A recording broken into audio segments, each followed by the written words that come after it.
যুদ্ধ সম্পৰ্কীয় সজাগতা সৃষ্টিৰ লক্ষ্যৰে দেশৰ ৪৪টা স্থানৰ লগতে ৰাজ্যৰ ২০টা স্থানত বুধবাৰে সম্পন্ন কৰা হ'ল মক ড্ৰিল কাৰ্যসূচী।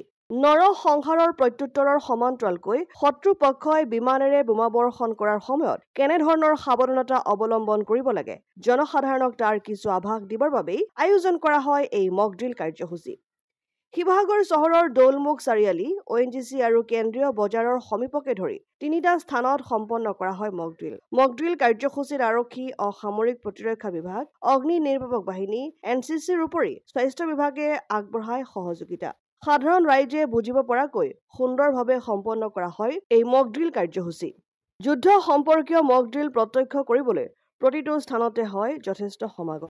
যেতিয়া যুদ্ধকালীন প্ৰস্তুতিৰ কাৰণে যিটো আমাৰ কেন্দ্ৰীয় চৰকাৰৰ পৰা আদেশ আহিছিলে সেই মৰ্মে ইয়াত জিলা প্ৰশাসন আৰু চিভিল ডিফেন্সে এটা মক ড্ৰিলৰ আয়োজন কৰিছিলে।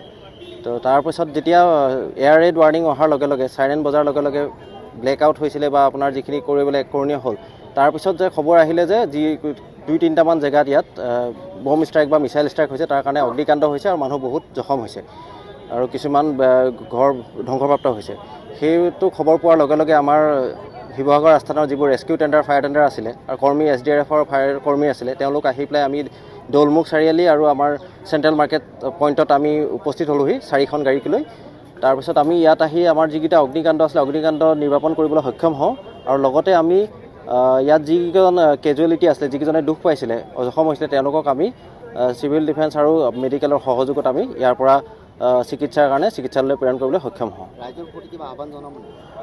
ৰাইজৰ প্ৰতি আমাৰ এটাই আহ্বান যে তেওঁলোক সজাগ থাকক, সচেষ্ট থাকক আৰু তেওঁলোকে যিখিনি মানে গাইডলাইনছ গভৰ্ণমেণ্টৰ পৰা দিয়া গৈছে তাৰ লগতে যিখিনি ইমাৰ্জেঞ্চি প্ৰট'কল মানে থাকেই, যেনেকৈ ধৰক CCTV কেমেৰা থাকে বা আপোনাৰ ইমাৰ্জেঞ্চি ফায়াৰ এলাৰ্ম থাকে বা ফায়াৰ এক্সটিংগুইচাৰ থাকে বা পানীৰ যিখিনি মাধ্যম থাকে সেইখিনি যাতে তেওঁলোকে হস্তম ৰাখক।